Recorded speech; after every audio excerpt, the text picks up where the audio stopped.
Hey guys, listen, first of all, I haven't got my microphone with me. I do apologize. It's not with me today because I'm at my parents' house and I forgot my microphone when I came over here. But today's episode, let me just tell you this now. It is not one of I told you so. It is one of compassion and one of severe empathy. Heartbreak ain't nothing to play with. Now, had I not gone through what I've gone through maybe the last year or so, I would have come in saying, digga, digga, digga, digga, digga, digga. But what I've experienced in the last year or so, I've learned to come a bit more compassion, a little bit more empathy in these situations. I've seen people cry for me. I've cried for them. It's not a pretty sight, right? It's a very painful moment. So I actually, whilst I was going away on my TikTok, I went to film some TikToks. And as I was filming my TikToks, I started thinking about AD. And I started thinking about AD and Clay's situation as I was walking. And I was like, what would I want to hear in that moment when my heart broke? What would I have wanted to hear? Because I can always come and tell you, listen, for the last 11 episodes, I've been telling AD, get your ass out of there. But I'm also understanding that these situations aren't so black and white. And matters of the heart oftentimes make us bleed red. And so I wanted to come with some words that are going to be compassionate and have some empathy behind it. And hopefully if anybody else is going through some heartbreak, these words are going to touch you. Because I really did. I went to the Bible and everything. And I said, you know what, God, give me words to speak. And funny enough, I started to give a list. I have a whole list, as you can see. I started plotting out what I wanted to say because I really wanted to make sure that I said the right words. This is not an I told you so moment. Though we have the objective ability to see the situation from an outside perspective, when you're in something, it's very difficult to see all the different sides of the situation. We could see that Clay had said one or two things where he kept on telling her, I don't want to cheat on you. But Clay kept advancing. And you know what's really interesting about faith? When we talk about faith in the Bible, when we talk about faith and hope as a concept from a Christian perspective, it's about moving forward. It's about the hope in things that I cannot see. So I understood that in the moments where where AD was looking at Clay, though she may have seen some red flags, she was also looking from it from a space of hope and faith. Now we can discuss and talk about how we know she misses red flags. We know this already. She told us from episode 1, she misses red flags. And I wanted to speak to that really quickly. I wanted to say this. Whilst I understand that we could drown AD in, I told you so, girl, how didn't you see him do this? You knew there was red flags and you went past it. We could say all those things, but what do you say to somebody when there's a blatant sign that says, warning, don't bypass? They bypass and they get hurt, severely hurt. What do you say to that person? Do you go, I told you so in that moment when they're bleeding and they almost died? You don't say that to the person. When you see that person severely hurt, you don't tell that person, didn't you see the big sign? Only people who are not close to that person, like us on the internet, who sit there, have no emotional connection to that person, that says these words to somebody when they're severely hurt. I told you so. Didn't you see the big red flags? Didn't you see the sign? But the reality is, she already knows what she missed. Me saying it out loud anymore doesn't really help her in this situation. Rather, when I see you down, I'm going to help you up, right? So I'm seeing things differently now, right? Because I've gone through some things. It's matured me in a particular way. I've had some experiences where I've loved and incorrectly loved. People have loved me incorrectly and I've broken their hearts. And I'm just looking at a different path now, right? And I'm saying that I want to be a place and a hub for compassionate and empathy, and love that begins to wrap people in the arms of God. And how God spoke to me in my situation, I want to be able to give that to what I see of AD and Clay. I don't want to look at AD and Clay and look at Clay as an absolute villain and look at AD as an absolute victim. Now I don't want to look at AD and say she's completely complicit in the situation and Clay just took advantage. I don't want to look at it like that because I think when we're talking about love, there are these gray areas, right? And we've been doing it for the last 11 episodes. Okay? All right? We've been doing it for the last 11 episodes. Okay? All right. So here's my first opening scripture to what I'm talking about today. Romans 12 verse 15 says, rejoice with those who rejoice and mourn with those who mourn. There is a time and a season where we rejoice. There's a time and season where we mourn. And this is a situation I believe that we're mourning right now. Now, of course, this was shot a year ago. AD's in a probably better place, in a different place. And therefore, the kind of mindset she's going to have and how she's going to look back on that relationship is going to be so different. So this message isn't really for AD. It's for the rest of us who may be in it, who are going to go through it, who are going through it. I want you to have this message and use Love is Blind as a way of kind of speaking to you. Okay? Now, I always come, okay, with tough love and da-da-da-da, and I've always said this, that's just me. But if you know me deeply and you know me intimately, you know that when you come to me and you tell me you've had a heartbreak, I'm going to sit with you. I don't mind talking 3 or 4 hours. I'll sit with you and have compassion because I understand how painful it can be. I just don't do that on the internet often, right? So, and I've learned from my conversation with Ayana last year. You know, we went viral last year talking with Ayana, and she broke the news about Jared, and my YouTube went viral and people were messaging me, right? But after that conversation, I really was looking back, and I looked back on it because it was on my another TikTok, and I really looked at it and I was like, yo, I can do that I told you so all day long. It's easy. But it's much harder to sit with somebody and be compassionate in the moment when they need it most from you, rather than telling you I told you so, right? So here's my second thing to AD and to anybody else going through this. I want to validate how you feel, right? I want to validate how you feel. You loved AD, you loved Clay, right? You loved him. You loved him deeply. You loved him so much you overlooked his red flags, right? You overlooked some of the wounds that he was carrying. You overlooked his own self-doubt and self-disbelief. You overlooked those things. And I want to say this, it's godlike to do so, right? In the right frame and the right time and the right person, it is godlike to do what you just did. But unfortunately, the person you've chosen wasn't the right person to do that for. But I want to honor and validate that you love that person. And I believe that Clay also loved you as well. I believe he did. I think he grew in compassion and he grew in love and he grew in some affection for you. It just that it wasn't enough for him. Not that you're not enough. It wasn't enough for him, right? And we kind of saw this earlier in the pods, right? We kind of saw this earlier in the pods where we saw him letting her know that, you know, looks was important to him. Da, da, da, da. He's been kind of saying it from the very beginning, right? That these are things that are affecting him. And I think, I want to be honest, being someone who's been in Clay's shoes before, you know that part of you is not fully ready for someone like AD. You weren't convinced. I'm a person that really understands that. Let's be really honest. If Clay's an honest man, I'm an honest man. The reality is, I personally think the looks thing was a big thing. It was, right?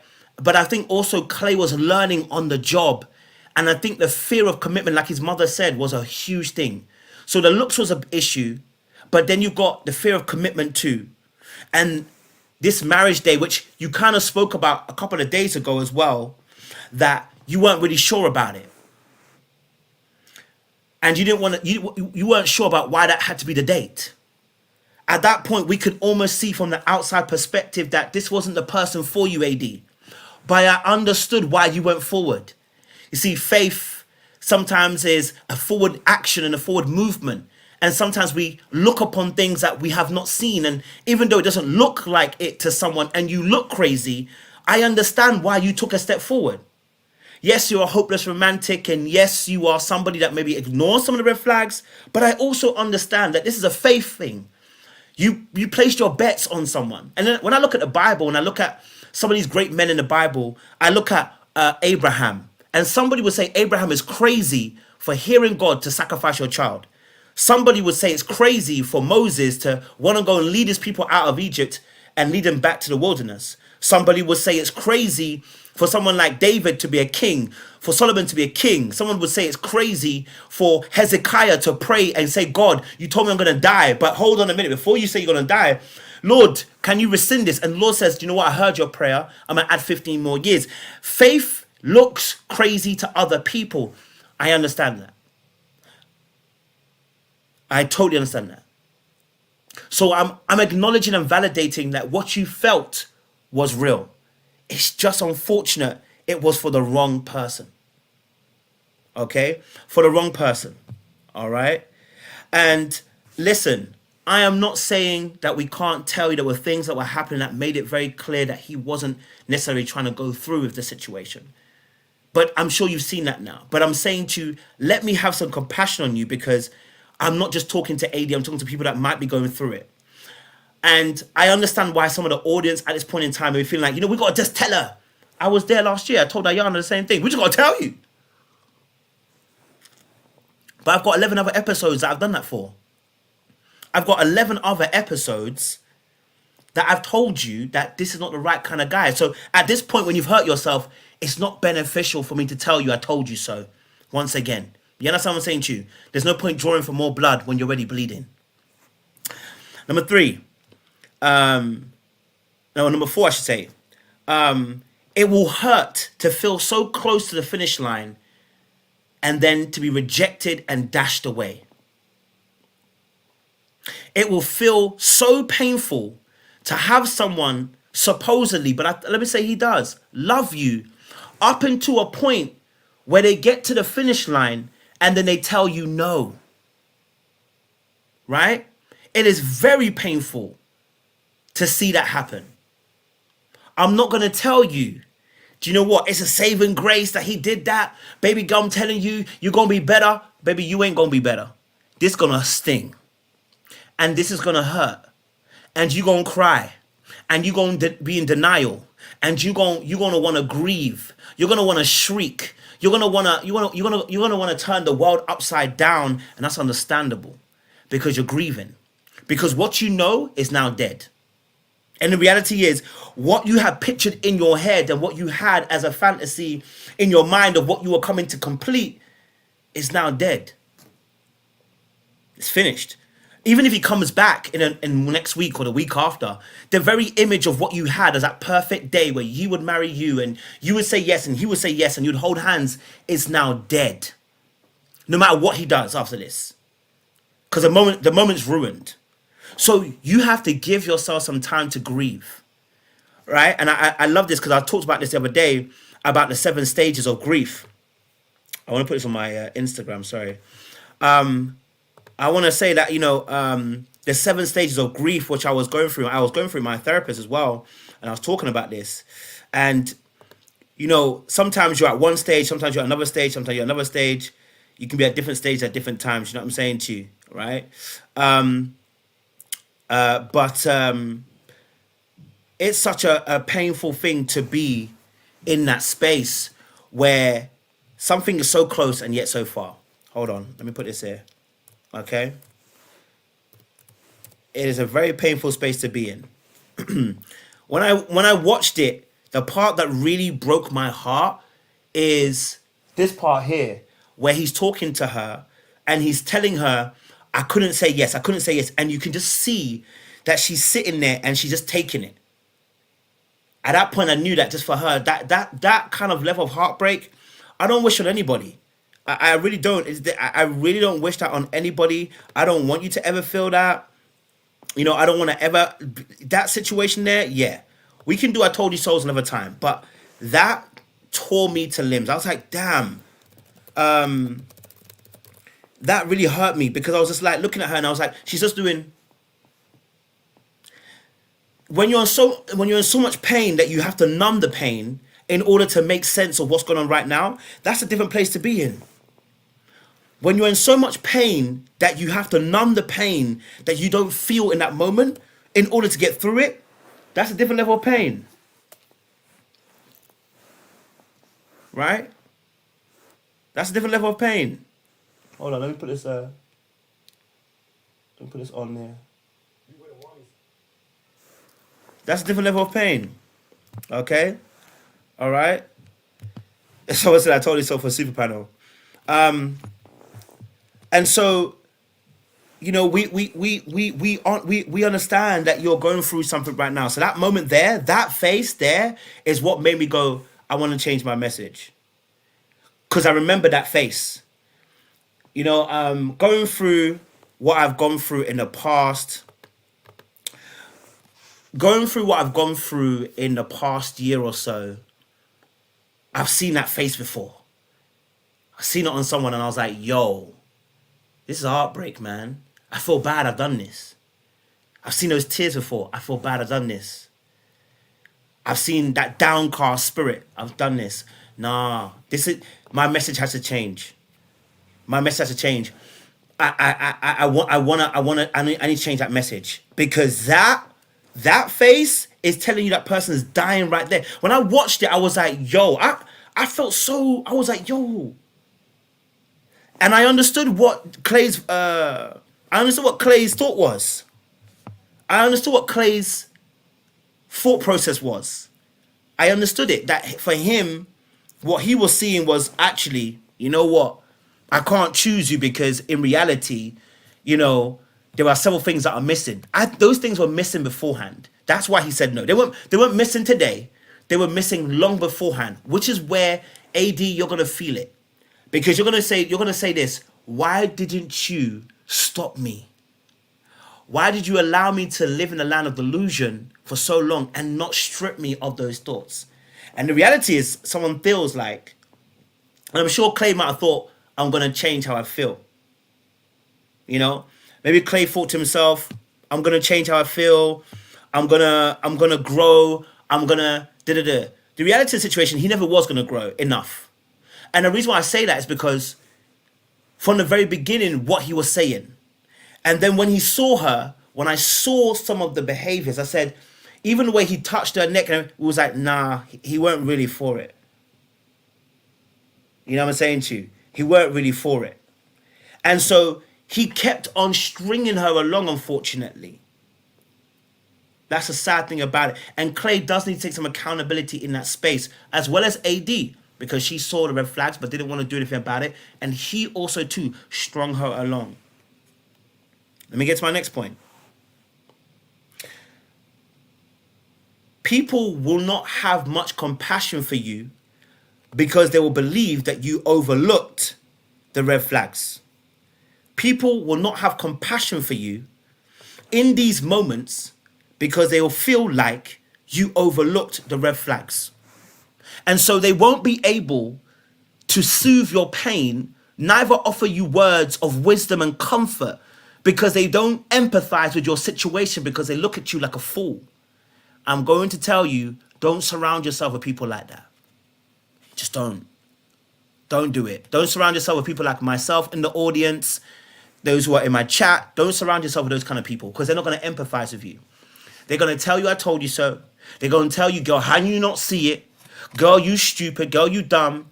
And these things are going to be what we call arrows to the heart. They're further going to infuriate you, hurt you, cause more pain and more damage, rather than making you soothe and actually take time to grieve a situation. When something dies, you don't offer words of destruction. You offer words of life. And you encourage that person in that season. Number 6 or 7, I'm on now. I want to let you know that you are enough. But I understand that rejection in this way will make you feel like you're not enough. Especially if you've had situations that are similar, you're going to feel like you're not enough. And this is like, it's happening to me again. Now, we can talk a little bit later on about how, yes, being in the same situation again, maybe there's some things to learn. But right now, I want to honor and say, listen, babe, you are enough. You are enough. It's understandable. It is painful. It is enough. You are enough. It's okay. The rejection isn't about you. It's about the other person. You are enough. But that person maybe isn't for you. Now, I heard what Clay was saying. Clay was saying he wanted to go and get therapy, everything like this. I want to address that a little bit later on. What I will say in this scene is to say this, that if Clay is really serious about making it work with you, I'm going to tell you something to help hopefully navigate that space. What you had is dead. And this is something that God told me. What you had is dead. Looking back will only turn you into a pillar of salt.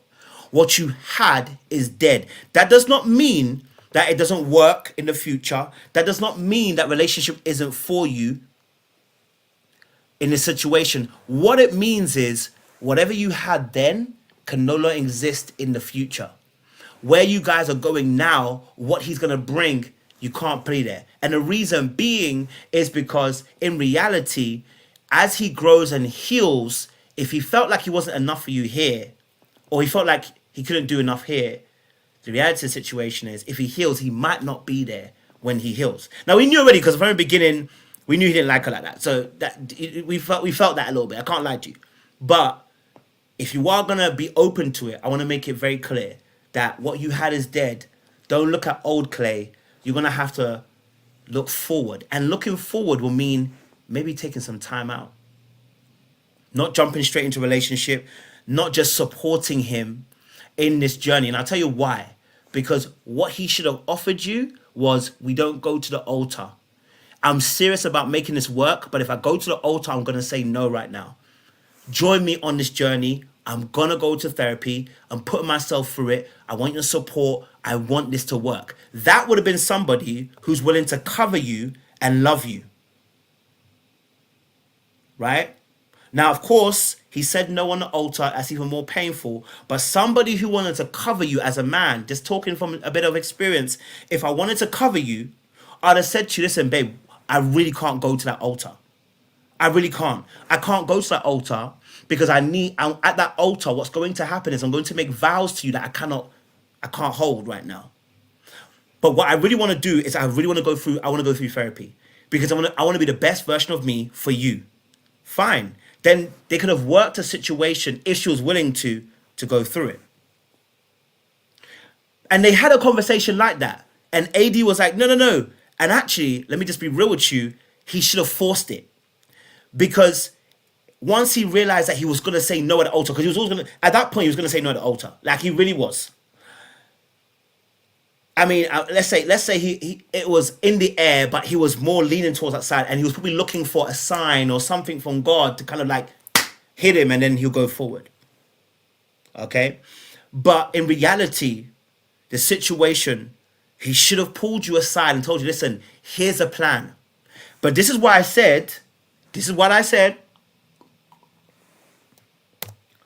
And it's not a told you so situation to AD, but to anybody out there listening. When Clay said, I'm not a leader in relationships, ladies, listen to me very carefully. If that man says he's not a leader in relationships, he doesn't lead the relationships. He's not a leader in your relationship. He's not about to do it later on. Okay? He's not.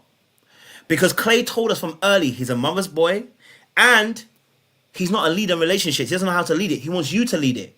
And the reality of the situation was, whilst he's not a leader of relationships, what he did is that he allowed for the indecision to fester all the while. Sometimes you got to break things and say, hey, this is what I want. What do you want? You know my thorn, PEW, position, expectation, wants, what I've always said to you guys, PEW, position, expectation, wants, don't touch that, it's trademarked. And what it means is position, expectation, wants, your position, I love you. Expectations, I want to marry you. Want, I want to marry you too. Now, the moment you say, I want to marry you right now, it forces the person to make a decision. Now, Clay didn't take the lead in this charge, unfortunately, because unfortunately, he's still been a mama's boy. This is no shout to him either. I'm not trying to hurt him either. He's still been a mama's boy.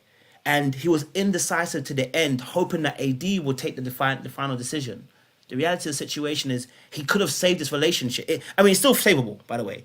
But he could have saved her the embarrassment and a mark against her and her reputation. Right? Do you see? We saw what Jimmy did for his best friend. You saw what Jimmy did for his best friend. How he covered his friend. He's like, I told you offline so you don't come and bring it online. And you did that. You exposed it. You see how he was trying to cover that friend? I needed Clay to come and cover her in that way. But I understand. We're learning. and we're growing. And some things we got to say. Okay. Next point. There's going to be a lot of confusion in your mind right now. There's a lot of confusion that's going to be in your mind right now, AD, with the situation, right? Because it's painful. This situation is mad. I can't lie to you. It's very painful. And there is no rush to get over this and to understand what happened. There's no rush. You will not get to that place just yet. Okay? All right? You will not get to that place just yet. There is no rush to understand, and there is no rush to get over this. Take your mother freaking time. Because guess what? There are going to be twists and turns. Because whenever people break up, there's always that moment where you go back and you go forward and you go back and you go forward. A lot of us have those moments. So, you know what? Take your time. You're going to figure it out, but take your time. Okay? Take your time. Okay? Take your time. Take your time on that. You know what I'm saying to you? Yeah, those are my points there. Okay? But yes, don't rush this process. Don't rush this moment, AD. Don't rush to try and figure it out. Sit with it. Let the pain run through you. It's going to be time that dictates some of the healing rather than words. So even me saying this right now, words are going to only hit a little bit later on. I want to let you know that you have to let pain run its course over time as well. Right? It's one of the greatest healers, they say, time, right? All right, cool. I can't lie to you, it was very painful to watch. Okay, so let me just say this. I want to say this also to Clay, Clay as well. I don't want to prejudge you. I'm judging you, but I'm prejudging. I don't want to prejudge you. I want to also offer you this grace. Maybe in your mind, you were thinking that had I waited a little bit longer, it will make sense. Maybe in your mind, you thought to yourself, if I spend a little bit more time with AD, I'll come round. Maybe you thought to yourself, I know she's a good one, but, you know, I know she's a good one, but, you know, da-da-da-da. I want to say this. You made the right choice. You absolutely made the right choice and the right call. Albeit the time and the season was wrong because it ends up really hurting the person. But you made the right choice. Okay? And I can see that you were hurt by it because even when you were leaving, you didn't want to go. And I understood that. Right? I really understood that. I really understood that.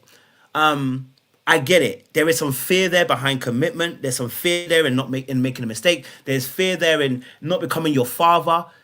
There's a lot that's going through your mind, and there's a lot that's going through your head at this current point in time. I agree. So I want to commend you for that. And I want to add that there's a learn here for us as men. Okay? There's a learn here for men that in order to soften the blow, sometimes we got to take charge of a situation in a particular way that doesn't expose the other person to too much detriment, too much of the current environment's toxic weather and the storms that are coming. Sometimes you just got to be the cover and get a few licks and hits to cover the other person. So I want to add this for Clay and any man out there. You don't want to ever look at his face. You know what I mean? Let me make sure I don't. You don't want to be seeing that face and seeing it and not having no compassion or empathy. Right? I know he does. But it gets to that place where you're here at the wedding day because we didn't take a decision before that. Where we didn't honor our own feelings and tell her, listen, hey, look, I really want to go through therapy right now. That's a must. And I cannot marry you. Right? So I want to say, listen, I get it. You're learning on the ropes. You're learning on the job. You didn't have the best instructor. You were learning as you went along, and you were making mistakes as you did. So I want to offer that compassion as well, and that heart posture, and say, listen, hey, it's a mistake. I want you to pick yourself up, because I've been on the other side too. Maybe not as far as you've gone, but I've been on the other side too, where I knew the relationship was wrong. I knew the engagement was wrong. I knew the relationship was wrong. I knew it, but I still went forward because I feel like if I made my bed, I'm gonna lie in it. It's kind of mad. I can't lie to you. To think we do this. I've been in that place where I've said, let's go forward with the relationship. Let's go forward with the quote unquote, for Ghanaians, it's the knock-ins. Let's go forward with the knock-ins. And I knew that it was wrong. And I hoped that that voice in me would quieten down. That voice in me would come round to my way of thinking. That anxiety, that frustration, that pain, that voice that's nagging at me at that point in time would come around and tell me, listen, bro, this ain't it. Now, I'm going to be honest with you. I didn't get as far as you did, bro. And maybe had God not intervened at the spot that he intervened at, I may have taken that girl as far as the altar. Maybe not the altar, but I would have taken that girl further along. And it might have been just as bad. So that's why I'm saying I'm offering you compassion, because I understand sometimes as men, when we, when we go through stuff, when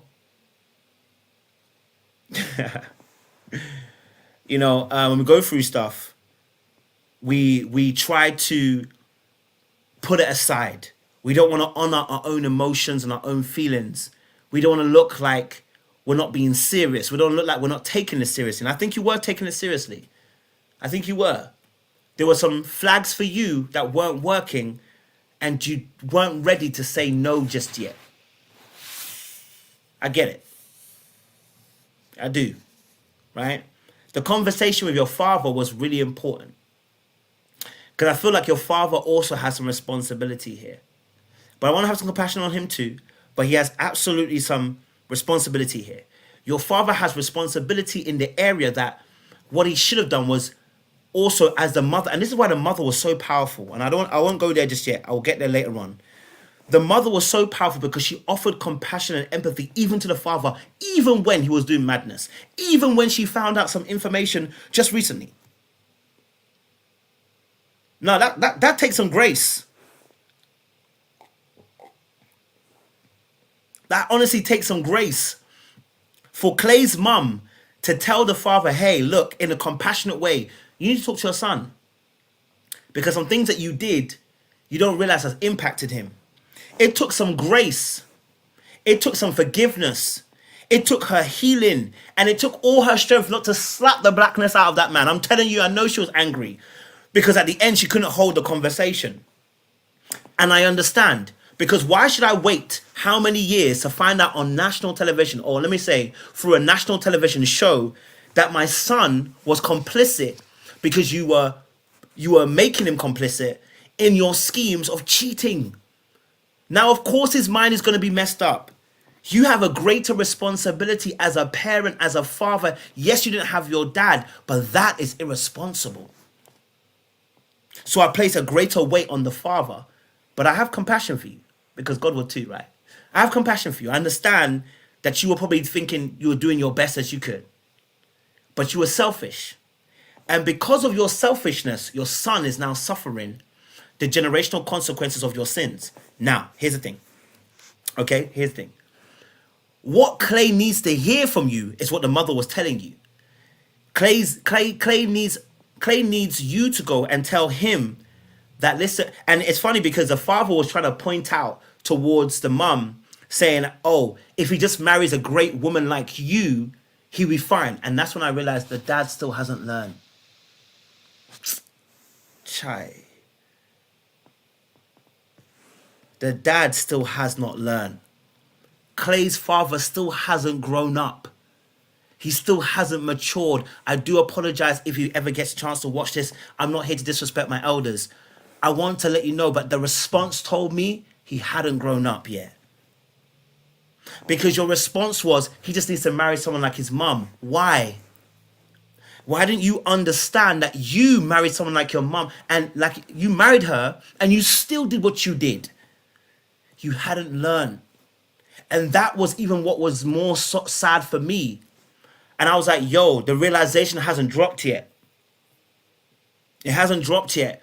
Because your answer is telling us that you think by just marrying a good woman, it automatically qualifies you to make you a great man. It doesn't work like that. There is work that needs to be done on your side. There's work that needs to be done within yourself. There's work that needs to be done for you to grow. And that's why I said I have compassion on Clay, because no matter what I feel about Clay's decision on decision day, the brother said he needs to go and get help. That I can always honor, and that I can always appreciate from a brother.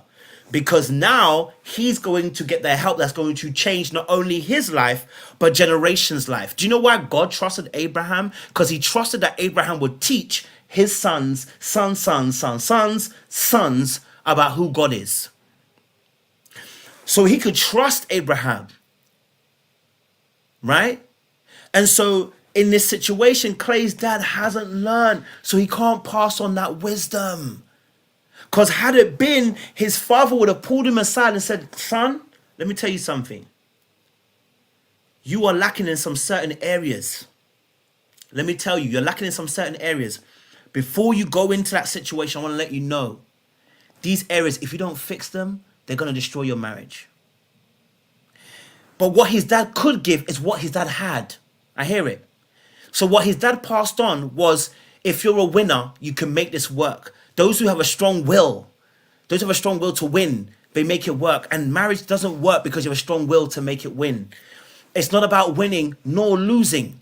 It is about understanding. Now, he did mention that a little bit. Let me not fight him. He did mention that a little bit. It got lost in translation a little bit because he started speaking about running, and he started being a little bit. And I noticed a little bit of excitement when he talks about him running and doing athletics, and almost like I felt like the moment a little bit. No offense to the dad.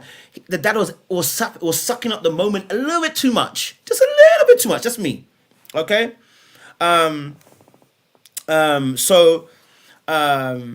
So in that moment, what I'm saying to you is that relationships is about the understanding. And I know the dad did touch a little bit on it. He did. He mentioned about winning, losing, but he mentioned about understanding a little bit as well when he was talking to him before he went out the first time. But I wanted to add that it's not just that understanding also. It is also to do with the fact that when you look at the situation, I have to pass on aspects let me put it this way. I had a conversation with my dad when I was probably about a couple of years ago, when I was in a relationship, and he said, son, you're not there yet. And I said, yeah, but I'm still gonna go though. I'm still gonna go. He said, son, I'm telling you, you're not a man yet. Wait till you get there. So when that relationship ended, and I went back to my dad, okay, I went back to my dad to ask him, what did he mean by that? He told me this in no uncertain words, and I want to pass this on to any man who's listening to this, sisters, aunties, whatever. Pass it to your sons, pass it to your cousins. He said, listen, what I could see from you, right, is you hadn't reached yet. And what I mean by you hadn't reached yet, you weren't able to lead that woman the way you needed to. One, the job that you had wasn't the way you wanted it to be. Number two, you weren't living in your own quarters, so you'd have to maneuver. And three, she was a much stronger character than you were. And you would have had trouble trying to lead her. You'd have been fighting. And I was like, this guy didn't even meet the girl that many times. He met her like once or twice. And I was like, how did he do that? And the funny thing is, at the end of the relationship, everything he said was absolutely what I understood. And he said to me, I wish somebody would have told me when I was getting married. But I didn't get that because I didn't have a dad. And I was like, wow. Wisdom. There is no small feat to have a father, as a black man specifically, because we're living in a different world now. We live in a white man's world, so let's be honest. It is no small feat to have a father who's wise and can pass on knowledge. We see this with Solomon and David. David passes on a batch of knowledge to Solomon, and he encompasses it with his own wisdom and formulates what we call Proverbs and Ecclesiastes. Now, even with Solomon's wisdom and what he had understood from his father, he still repeated some of the mistakes of his father. Even with the knowledge of what he knew David had done, because David had several wives, even with that, he still went out and had 700 wives and 300 concubines or whatever he had, and made a similar mistake David did. Women was his issue. Do you know why? Because he hadn't dealt with the emotional wound that he had. Because no matter what David would have done, having several wives and then having Solomon, there's no way you would have been able to give him the time and the energy and the emotional care that he needed. So emotionally, Solomon was out here in the streets just like I was 3 years ago, for the last 3 years. I'm telling you, I can have some compassion on Solomon now. When I was looking at Solomon, I was like, hey, 700 wives. But guess what? If I had the opportunity, me too, I'll have 700 wives. Because I'm emotionally wounded. And when you're emotionally wounded and you've not learned to grow from that and heal from that, as a man, when you get power, status, and wealth, you will definitely abuse it with women because you need to fill that wound up. Definitely. Right? So I understand where Solomon's coming from, even though he had wisdom. And so in the circumstance of Clay and his father, the fact that Clay has some aspect of his father is a powerful thing. But unfortunately, his father couldn't pass on the necessary wisdom to let him know there's some wounds.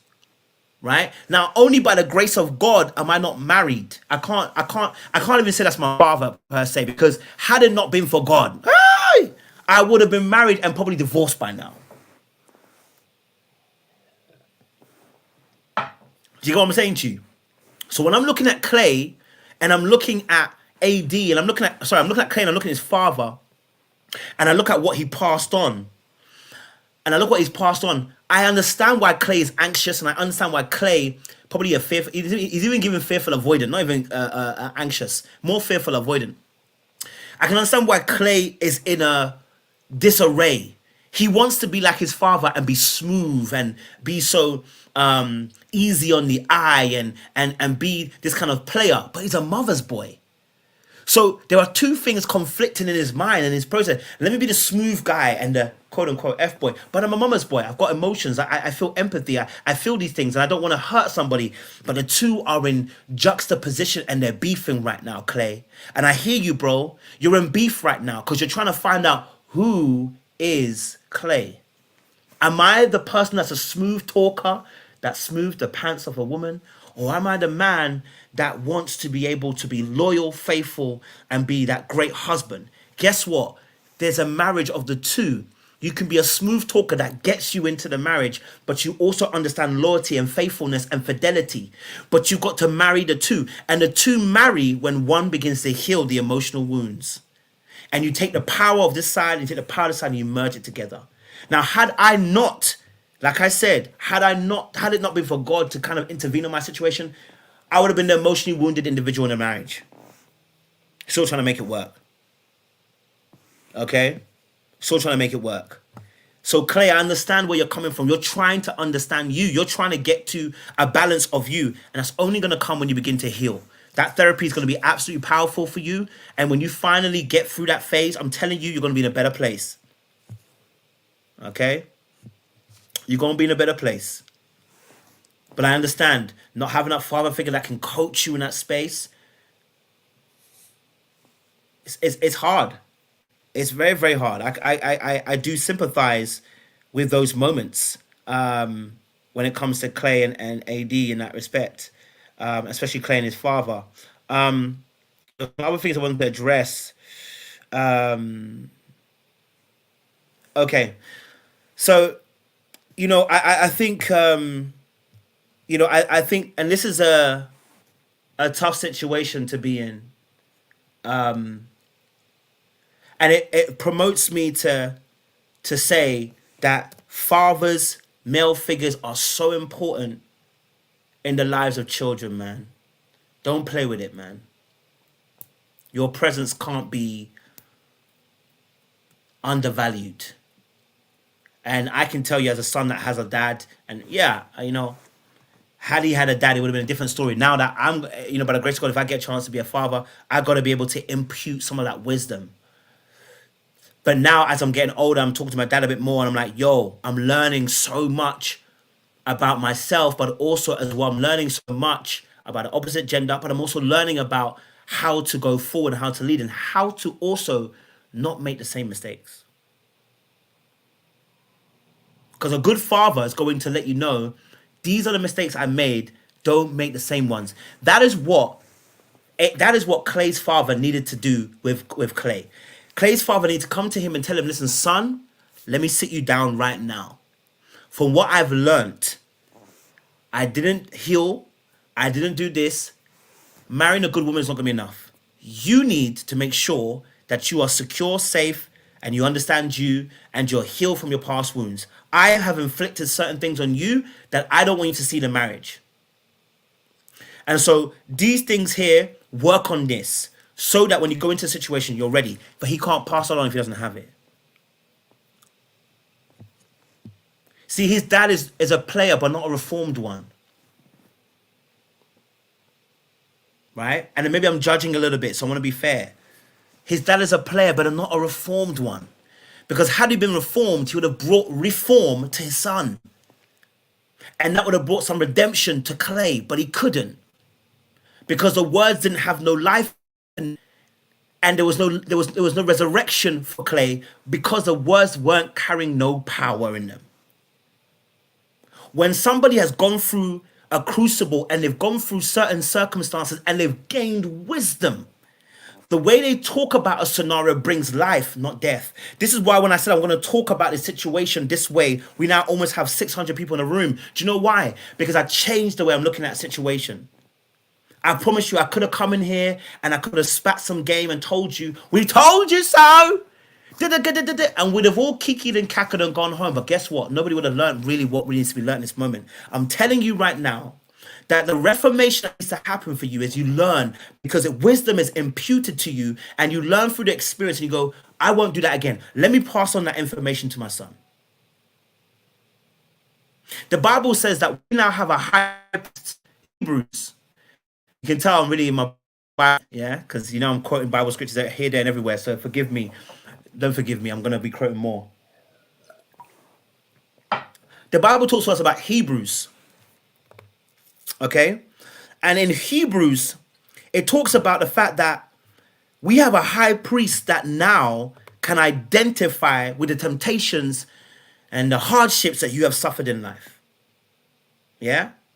Because what Christ went through on earth, he can now tell you, son, I know how you're feeling. The temptation you're going through, I know what it is. Oh, you see that girl? I know. Don't worry. Listen, I was there. I was on earth with you, bro. I know. But let me tell you something. Turn left. It won't work for you, my boy. It won't work for you, my boy. It won't. You get what I'm saying to you? It won't work for you, my boy.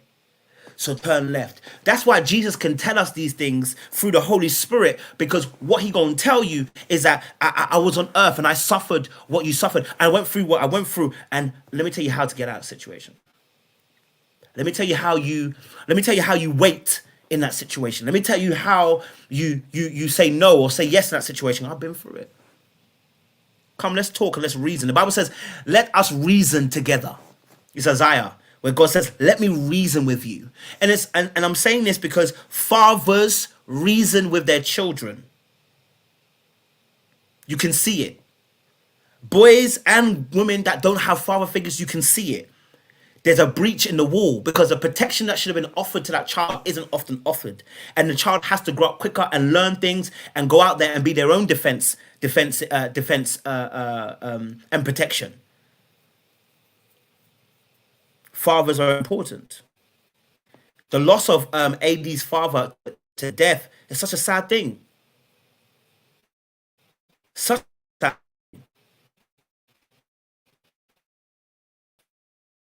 My computer wants to freeze. Sorry, my computer trying to freeze. Yeah, it's such a sad thing. You know? Such a sad thing. Let me continue. Are you guys still hearing me clearly? Just put in the chat if you still guys still hear me clearly, because honestly, I want to make sure that you can still hear me, because I know this connection wants to try and play me like it don't know what it's doing right now. You know what I'm saying to you. Okay, so let me know if it's still good. If the thing's still good, you still hear me. Fantastic. All right, Cool. Let's continue. Let's continue. So, when his dad said obviously he was proud of him, I loved that. And as much as anything else, I know people might not like it. I want to be honest with you. No matter what your son goes, I called my dad in Ghana when I was in Ghana. I was going through it. I called him. I said, Dad, I'm going through it. I am going through it. I explained the story and I said, I'm going through it. I can't lie to you, Dad. He said, son, let me hear what you got to say. And I told him the wickedest story. I told him all manner of things I was doing. I was like, Dad, I'm doing this, this, and this, and this, and I shouldn't be doing it. Da, da, da. And he said, listen, son, I'm here for you. There's no problem we can't fix. Offered me some advice for the situation. I was like, I remember I started crying in that moment because part of my emotional wounds has been that I've not been able to rely emotionally on my parents. Your mum goes through schizophrenia. Your dad, as not as emotionally in tune because again, he's come from a different background. That emotional support and lean, I've had to learn how to do it myself. So when I saw Clay's dad in that moment, irrespective of whether he gave him the right advice or not, support his son. I'm telling you, it's invaluable. For any son, for any daughter, to know that your father is a place of refuge, that when something's going wrong and it's not going right the way you want it to go, you're still able to rely on that person. It's important. It takes a lot of stress off your neck. It takes a lot of stress off your shoulders. It takes a lot of stress off of your heart because you think you're going through it alone and no one else can help you, especially if you've not been able to rely on your parents before, especially if they weren't the model parent that you needed them to be, especially if that parent was doing things that was against what their parents should be doing as what a husband or a wife should be doing. Yeah, it's going to be hard to rely on that person emotionally, especially when they're part of the wounds that you're carrying. They inflicted it. But to know when you get older that there's somebody you can rely on them. And as somebody said, yes, he showed up, physically was present. Yeah, he's not the perfect father, but he was there. You get what I'm saying to you? You see what I'm saying to you? You don't know what that does for you. It changes you. For a daughter, it changes you. The feeling of a daughter not having the emotional dependence of a father feels like rejection. So to know your father is not rejecting you, but wants you, but cares about you, loves you, and you can be an emotional refuge for you, it changes your perspective. So to have the father being there, yes, I get it. He is not the perfect father. I'm not saying he is. Okay? I'm not saying he's a perfect father. I'm not saying he's the greatest father. I'm not saying that he had the right words to say. But let me tell you something. Okay? Even in his wrongs, his father was present. That will mean this will help his growth. Yeah? This will help his growth. None of us want to hate our fathers. None of us want to hate our dads. Nobody wants to be in that situation. We want to love our fathers and we want to love the dads that are in our life. But sometimes things happen and it causes separation. Sometimes things happen and it causes distance. But moments like this, I'm telling you, it brings you like that. But what the father needs to do now, what the father needs to do right now, is he needs to strip himself of the ego and the pride, come humbly and have a conversation. Yeah. He's got to tell his son, I've made mistakes. And the mistakes I've made, I want to let you know I don't want you to do the same thing. Yeah? I don't want you doing the same thing. I don't want you following my aspects. I want you doing something different. Don't follow my lead. Right? Change what you're doing. Otherwise, his son will not benefit from having the father that is present when the information that's coming is not responsible. Right? That's important. Okay? My final part of this message, and I'll probably do Jimmy and Chelsea another day. I want to keep it short. Clay's mum, I felt for her. Okay? Clay's mum, I felt for her. Yeah? Clay's mum, I felt for her. And I'll tell you why I felt for her. I felt for Clay's mum because she had to learn some things that she shouldn't have learned. And actually, sorry, I need to put this into members only. Guys, it's going members only. I just realized. Whoa. I just realized I was meant to put members only. I forgot. I was in deep preaching, so I didn't remember. It's going to go to members only. I know. If you're not a member, sign up. The membership line is a pound sign. Sign up. Okay? All right? Because we need to, I need to protect the brand and protect the team. And I don't like doing it, but, business is business. You know what I'm saying? It's got members only. Okay? So if you're a member in the chat, fantastic. If you're not, the pound sign is there. No, I'm not going to be the last 5 minutes. We got another half an hour to go. So, you know what I mean? I want to make this point really direct, though. I want to put this really direct. Clay's mum is amazing. Okay? Clay's mum is amazing. Because had it been me, and the funny thing is, God was speaking to me today about my last 2 days about my anger.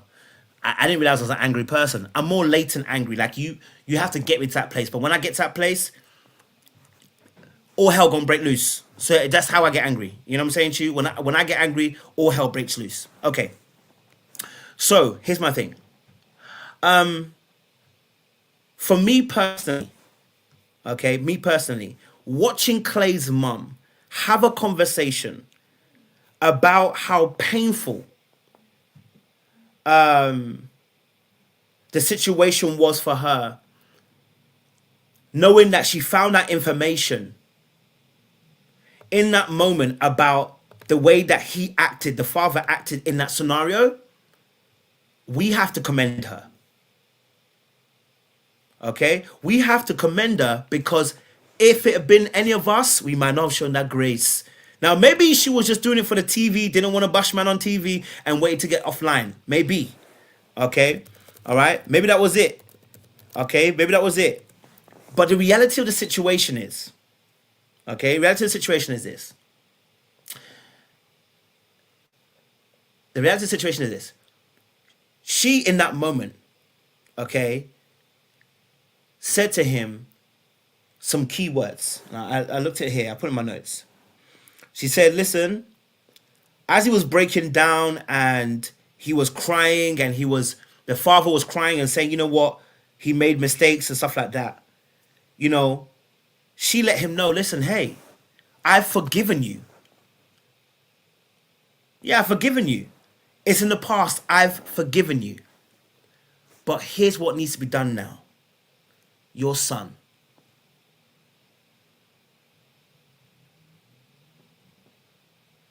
Your son. Hey! Don't come looking for some sympathy here. You're in the wrong place. You looking for sympathy here. Don't look for sympathy here. You in the wrong place. I need you to focus on the fact that right now, where you're at, your son needs you. Don't look for sympathy with me. Don't worry about the sympathy. Shout out to Jay Blake as well for the 5 membership gift chats. I appreciate you. Don't look to me for the sympathy. I don't need. I'm not here to give you sympathy. I'm going to let you know that in reality, this situation, here's what you need to do.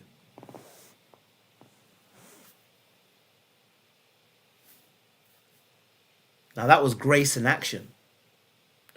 That was grace in action. Grace is unmerited favor. You don't deserve grace.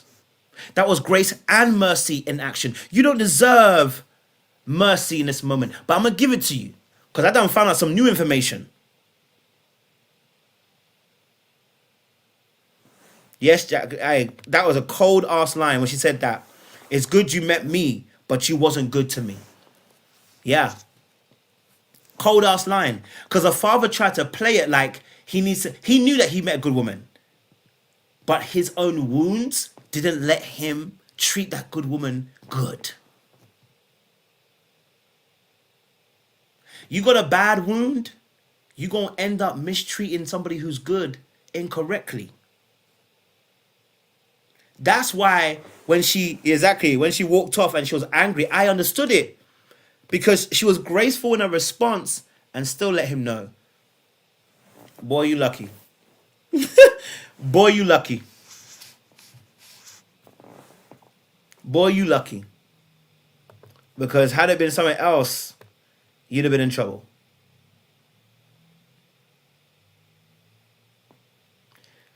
So, I had to give it to her. And I had to say, darling, you are a star. She's a star of the show. She offered compassion. Would a man have offered his compassion to a woman? Would a man have offered the same compassion to his ex-wife after he finds out more information about her cheating scumbag ways? Many of us would have never offered that. Let's be honest. Many of us wouldn't. Let's be honest. If you're a man here, you know already. If you're in a chat, you already know. You wouldn't offer that. You wouldn't have offered that. You wouldn't have not offered that grace. If you found out later on that the mother did that, you were even pissed that you had to find out on national television. You'd be like, even now you're still disrespecting me. You got no respect for me. That's how you'd have taken it. Right? So for her to have that grace and compassion in that moment and offer it to him, was a work of God. A work of God. You can only say it's a work of God. You know what I mean? Very painful. So shout out to her. I'll probably do a separate live to break down more of her stuff. I can't lie to you.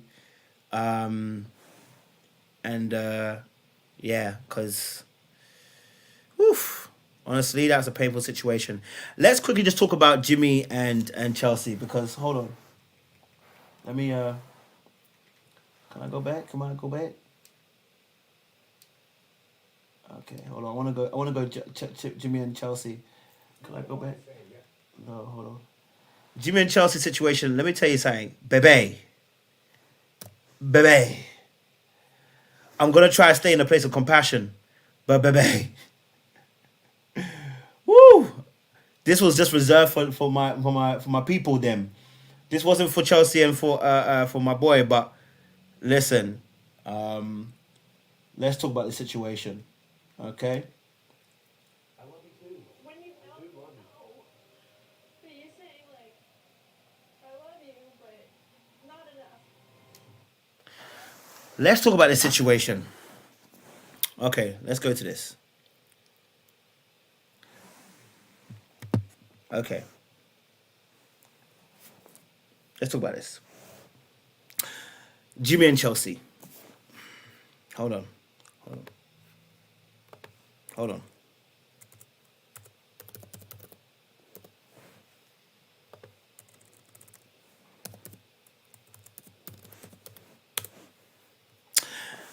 Yes. Okay. So let me say this again. Chelsea and Jimmy. Now, it's a very painful situation to go through. I understand where Chelsea's coming from because, again, regardless of whether she behaved incorrectly or not, it's a very painful situation. Okay? Very, very painful situation to be in. Very, very painful situation to see and go through those scenarios. Okay? Now, here's my thing. Okay? Here's my thing. Even in this moment, Chelsea was still gaslighting. No, sorry. Chelsea was still manipulating the situation. Even in this moment, Chelsea was still manipulating because she had not healed from her wounds. And her wounds make her manipulative. Let me talk you through this. Okay? Let me talk you through this. Okay? Let me talk you through this. So, in the very beginning of their conversation, what she said was, the other day we were having an argument. She's like, yes, I was having an off day. But we were having an off day. And I said, not again. Chelsea, why can't you take accountability for your actions without bringing we into the situation? Why can't you trust that when you own up to a situation, the other party will also own up to theirs?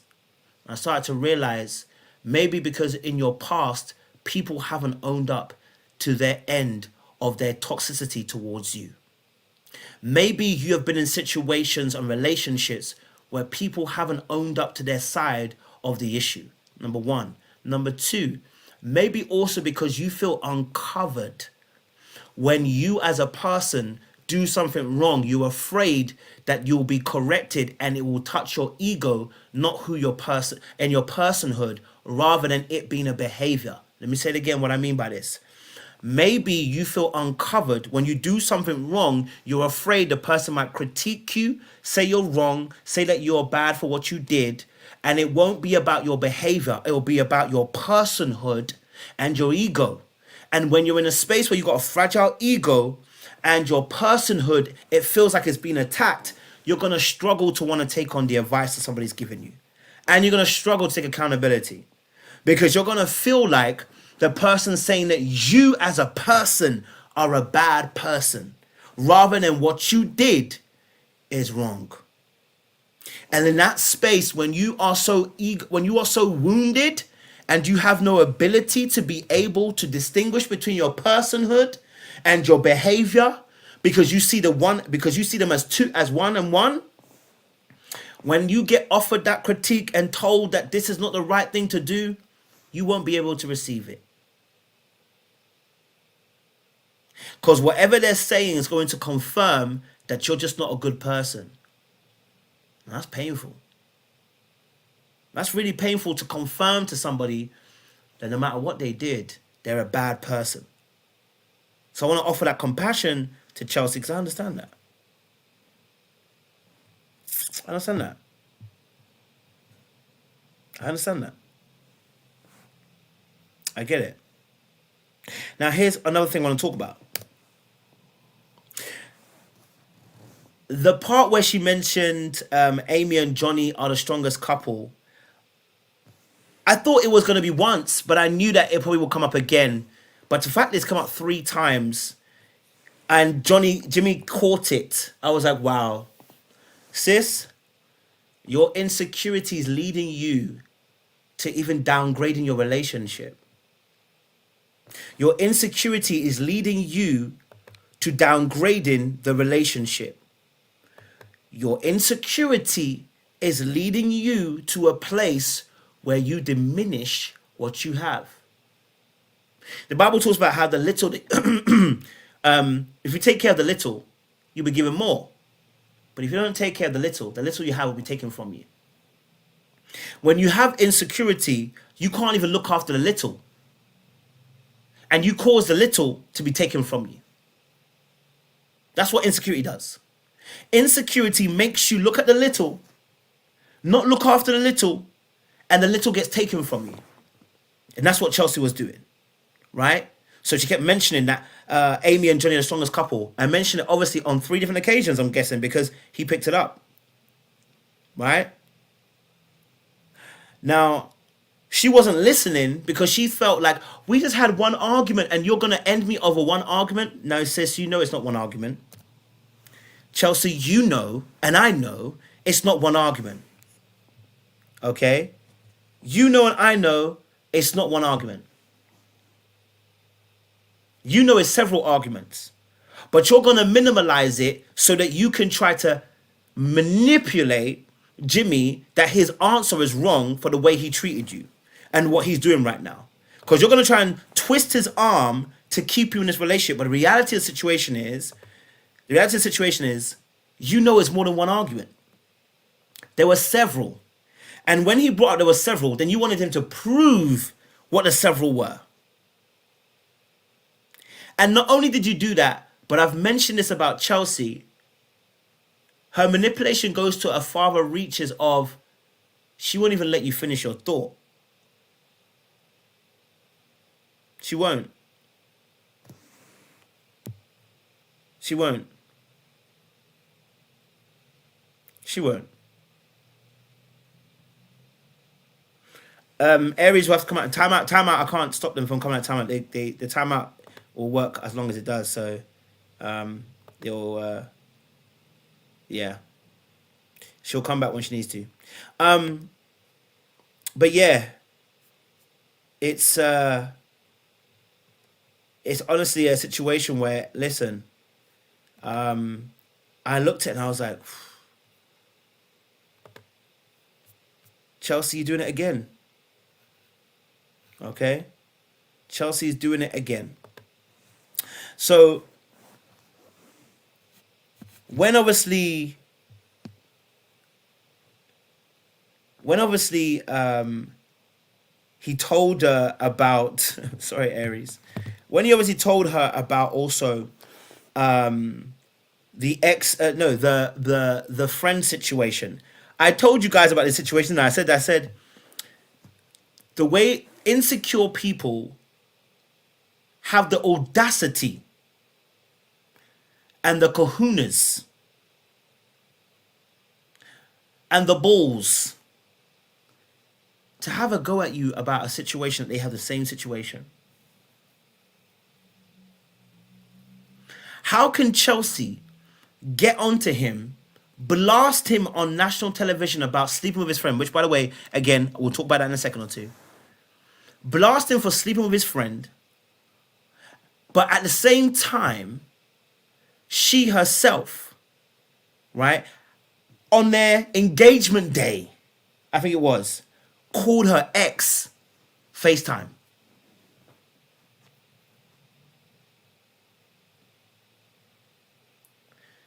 You better not call me, and my ex better not call me on the FaceTime on their wedding day. We don't need to, on their engagement day. I don't need to know that. Well, I don't need to know that. I don't need to know that. But the fact that you were willing, the fact that you're willing to try and go to war over the girl that he slept with, tells me about maybe what your relationship with your ex is. Oh, the phone's back. Sorry, apologies. I apologize. Apologize. It wasn't engagement day. Thank you for correction, Grace. Thank you. Sorry, the apologies, guys. I apologize. I apologize, guys. It wasn't engagement day. It was when they got their phones back. I do apologize. So the fact that you can cause a problem and hold him accountable for that friend thing, blow it up because you're angry and you're hurt. In that situation, you also had something that you had an equilibrium. You have an ex who you probably slept with in the past and you're being a friend. And you FaceTimed them and then you tried to make it like it was completely different.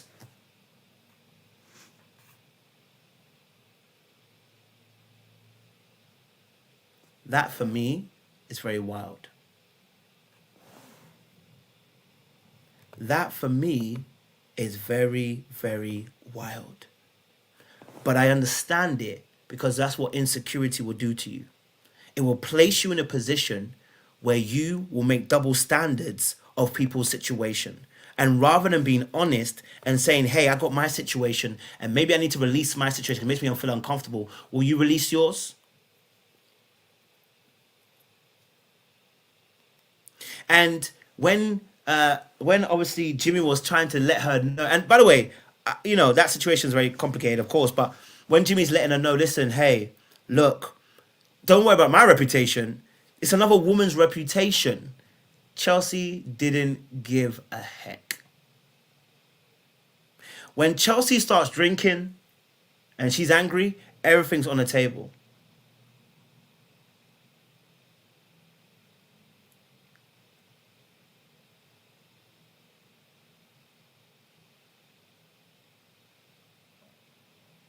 Everything's on the table.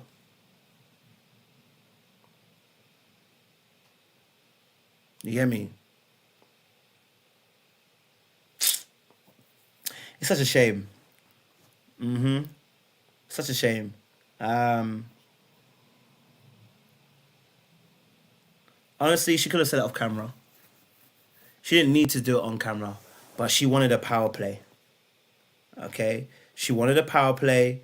She wanted to be able to she wanted to be able to get him back And she wanted to hold some cards in that respect. But sis, this weren't the way to do it. And now he can't trust you because a thing that should have been discussed off camera, you discussed it on camera. And now us, the whole world, now know. Okay? We now know. Yeah? We now know. So, honestly, looking at the situation for what it is, I'm looking at it and going, okay, Chelsea, you got some work to do. Because that insecurity is going to come up again. It's going to be a problem later on. It's going to cause issues. You need to work on you. Now, shout out to Aries. I know she's on a second account. Shout out to Aries. Jimmy and Chelsea. I want to talk about Jimmy as well. Now, you know you having sex with that friend was going to be a problem. But in this case, she had an ex situation, so she had no leg to stand on. But you know that you having sex with her is going to be a problem. And I don't feel like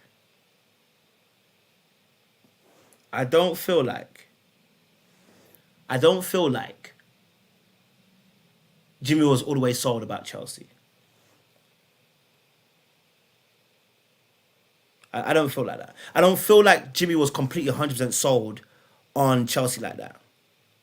I feel like there was a part of him that was always, I don't want to say waiting, but a part of him probably felt like something's not quite right. And Chelsea just made it easy to get rid.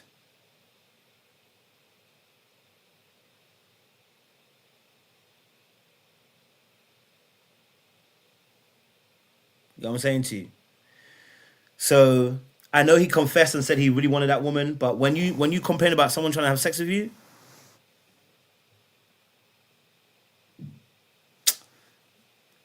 and then the brother forgot that he said he was complaining about her forcing sex on him. I was like, Jimmy, I know you ain't forget. You said a heavy bar. For a man to say that's a heavy bar. You know what I'm saying to you? So I said, to be fair, it is what it is. He weren't feeling it like that, man. He weren't feeling it like that. That's what I'm going to say. He weren't feeling it like that. I can't be honest with you, man. He weren't feeling it like that. He weren't. It's one of them ones there, you get me? But we're going to leave it there, guys. Look, we have reached the end. I've got an hour and 22, so I think we're good. We will be back tomorrow, probably. I'll do another live. I want to do a specific live. Maybe being a bit more. We can talk about real. I didn't finish off my points with Clay and AD. But we can talk about that tomorrow. We ain't talking about Amy and Johnny. God bless them. May they continue. May they continue to be blessed. You know, I mean, they continue to live large. You know what I'm saying to you? But yeah, listen. Shout out to Jimmy for selling 10 toes down. I'll do a separate live for them as well because I want to address some of their issues. I want to really break down their part. And Clay and AD, man, that's painful. I don't wish it on anybody.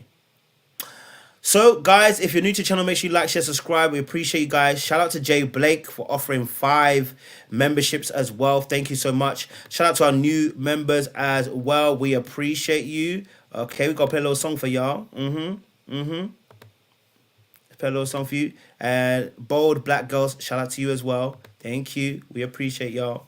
We appreciate you joining us.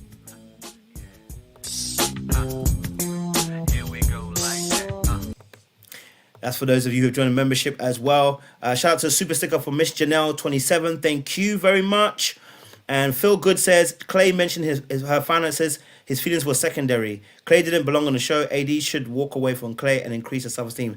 We're gonna discuss it next time. I'll do another live. I want to do the first one, but yeah, you're right. He mentioned finances, and I was like, wait, what? He don't know her finances. I was like, wait, what's going on here? What's he talking about? I was like, okay, cool. There's something more to the situation that he hasn't discussed. So we're gonna wait.